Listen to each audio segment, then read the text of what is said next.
Hello everybody, and thank you for tuning in to the weekly report. Washington is wrong once again. Kurds join Assad to defend Syria. When President Trump tweeted last week that it is time for us to get out of these ridiculous, endless wars, adding that the U.S. would be withdrawing from Syria, Washington went into a panic. Suddenly, Republicans, Democrats, the media, the think tanks, and the war industry all discovered and quickly became experts on the Kurds, who we were told were an ally being sent to their slaughter by an ignorant President Trump. But it was all just another bipartisan ploy to keep the forever war gravy train rolling through the Beltway. Interventionists will do anything to prevent U.S. troops from ever coming home, and their favorite tactic is promoting mission creep. As President Trump tweeted, we were told in 2014 by President Obama that the U.S. military would go into Syria for just 30 days to save the Yazidi minority that they claim were threatened. Then that mission crept into, we must fight ISIS. And so the U.S. military continued to illegally occupy and bomb Syria for 5 more years. Even though it was the Syrian army with its Russian and Iranian allies that did the bulk of the fighting against al-Qaeda and ISIS in Syria, President Trump took credit and called for the troops to come home. But when the military comes home, the military-industrial congressional media complex loses its cash cow. So a new rationale had to be invented.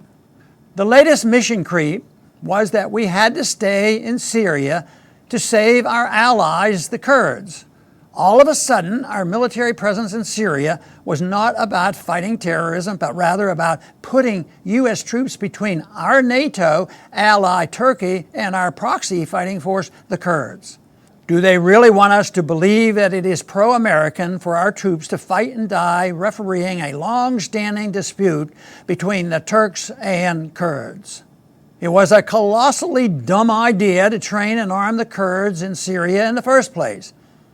But after spending billions backing what turned out to be an al-Qaeda affiliate in Syria to overthrow the Assad government, Washington found that the Kurds were the only willing boots remaining on the ground. While their interest in fighting ISIS was limited, they were happy to use Washington's muscle in pursuit of their long-term goal of carving out a part of Syria and eventually Turkey for themselves. We can never leave because there will be a slaughter, Washington claimed, and the media faithfully repeated. But once again, the politicians, the Main Street media, and the Beltway experts have been proven wrong. They never understand that sending U.S. troops into another country without the proper authority is not a stabilizing factor, but a destabilizing factor. I have argued that were the United States to leave Syria and the rest of the Middle East, the countries of the region would find a way to solve their own problems. Now that the U.S. is pulling back from northern Syria, that is just what is happening.